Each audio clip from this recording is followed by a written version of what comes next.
북한의 수도이자 핵심인 평양. 그 평양 한가운데 언제나 같은 자리에 서 있다고 알려진 것이 있다. 그건 바로 북한의 지도자인 김일성, 김정일 모양의 거대 동상인데, 나는 이 동상을 보고 있으면 두 가지 궁금증이 생겨난다. 일단 첫 번째, 저 큰 거 만든다고 돈이 대체 얼마나 들어갔을까?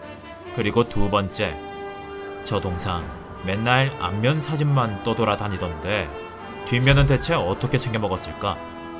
근데 실제로 저 동상의 뒷면은 현재 이 세상 그 어떤 언론에도 공개되어 있지 않으며, 여기엔 알고 보면 무척 충격적인 비밀이 숨겨져 있다는데, 그게 대체 무슨 비밀인지 오늘 함께 알아보자고. 딱 집중! 이 동상 뒷면을 절대 볼 수 없었던 이유는 사실 알고 보면 간단하다고 한다. 북한 헌법에 그 누구도 이 동상의 뒷면을 촬영해서는 안 된다 라는 내용이 적혀있기 때문이거든.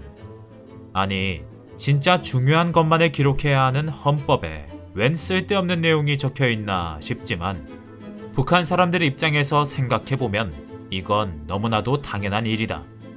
왜냐하면 북한에서는 저 동상이 곧 김일성, 김정일 그 자체이기 때문.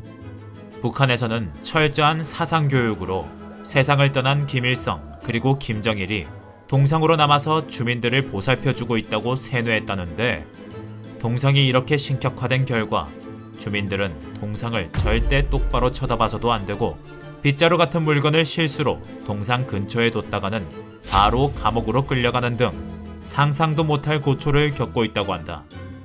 이렇게 대단한 동상인 만큼 사진 촬영을 하고 싶다면 수많은 규칙을 지켜야만 한다는데, 엉덩이가 나오는 동상의 뒤태를 촬영하는 건 북한에서는 신성 모독이나 다름없기 때문에 북한 주민이 촬영했다가 걸리면 당연히 극형이고, 외부인이 촬영했다가 걸리면 모든 데이터를 삭제한 뒤 바로 추방시켜버릴 수가 있단다. 하지만 인터넷에 이렇게 사진이 떠돌아다니는 걸 보면 왜 어떤 용자가 몰래 찍는데 성공한 것 같긴 한데, 혹시 이걸 찍은 사람 사진 한 장 남기고 아오지 탄광으로 끌려가 버린 건 아니길 바란다. 이 외에도 동상을 촬영할 때는 동상 일부분만 나오면 안 되며 전체가 나오게 찍어야 한다는 규칙도 있고, 사진가가 주머니에 손을 넣는다던가 삐딱한 자세를 하고 동상 사진을 찍으면 절대 안 된다는 규칙도 있단다.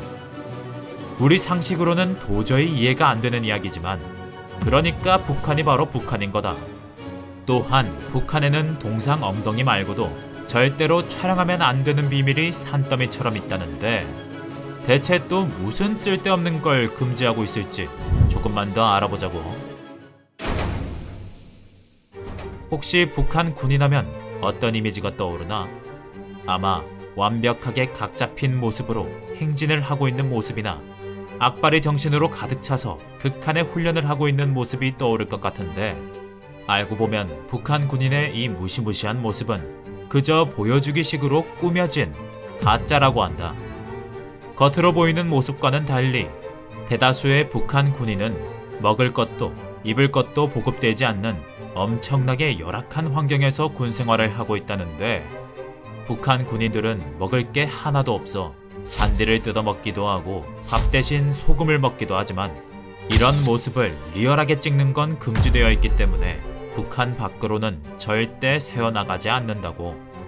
그러니까 우리가 북한하면 떠올리는 각 잡힌 군대의 모습은 다 마케팅용으로 만든 가짜라는 사실이다.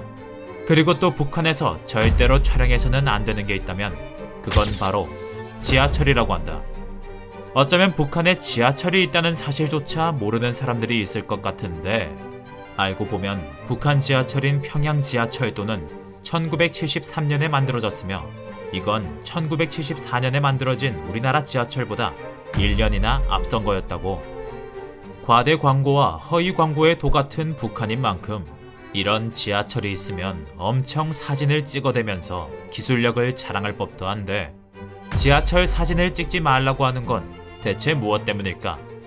북한 측 주장을 들어보면 자기 나라는 지하철이 대중교통이기도 하지만 유사시 폭탄을 피할 수 있는 방공호 역할을 하기에 내부 모습이 다른 나라로 퍼지지 않게 하기 위해 촬영을 금지한 거라고 하는데, 그건 북한 혼자만의 주장일 뿐이고, 북한이 지하철을 만들어 놓긴 했지만 워낙 전기 공급이 안 되다 보니 하루에도 몇 번씩 멈추고 또 운행 속도도 굉장히 느리다는데, 그 심각한 전력난의 실상을 공개하지 않으려고 지하철 사진 촬영을 금지했다는 말도 있다고 한다. 나는 왠지 북한 공식 의견보다는 이쪽이 더 신빙성이 있는 것 같은 기분이 든다. 자, 그리고 마지막으로는 북한에서 절대로 공개하기 싫어한다는 그것에 대해서 말해볼까 한다. 그 정체는 바로 평범한 북한 주민들이 생활하는 모습이다. 많은 사람들이 알고 있듯 북한의 주민들은 매일매일 아주 지독한 가난에 허덕이고 있는데, 그러다 보니 길거리에는 배고픔에 지쳐 힘없이 앉아있는 사람도 많고, 집에서 샤워를 할 수가 없어 강에서 목욕을 하는 등 다들 아주 힘겨운 생활을 하고 있다고 한다. 하지만 외부인이 이런 사진을 찍을 경우 정말 큰일이 날 수도 있다는데, 가난한 북한 주민들의 모습이야말로 북한이 제일 숨기고 싶어하는 비밀이거든. 북한은 극심한 배고픔과 영양실조를 겪는 주민들의 모습은 최대한 숨기고, 컴퓨터를 다루거나 화목한 가족들의 모습을 보여주면서 실상을 가리려고 노력한다는데, 하지만 이 사진에도 막상 알고 보면 슬픈 점이 있었으니, 왜냐면 이거 모니터를 보면 알 수 있듯 컴퓨터가 꺼진 상태에서 찍은 사진이기 때문이다. 북한에서는 컴퓨터는커녕 형광등을 켜고 있는 것도 어려울 만큼 전기가 귀하다는데, 그러니 우리도 컴퓨터 쓸 줄 안다 라는 걸 보여주기 위해 찍은 사진에서도 전기가 아까워서 컴퓨터를 꺼놓고 찍을 수밖에 없는 그런 우스꽝스러운 상황이 발생하는 거라고. 아무튼 북한이 그렇게 숨기고 싶어 한다는 사진을 우리는 인터넷 검색 몇 번으로 다 볼 수 있는 걸 보니, 아무리 진실을 감추려고 해봤자 아무 소용도 없는 거라는 그런 생각만 든다. 자, 오늘 결론은 짧고 굵게 한번 가보자고. 손바닥으로 하늘을 가릴 수 없다는 옛말처럼 숨기려고 하면 할수록 진실은 더 까발려지고 말 거라는 거. 주민들은 내팽겨치고 자기들만 잘 먹고 잘 사는 김정은과 북한 고위부는 언젠가 크게 당할 날이 오지 않을까? 그럼 오늘도 북한을 바싹하게 깨보수. 마! 이게 바로 산타 아이가.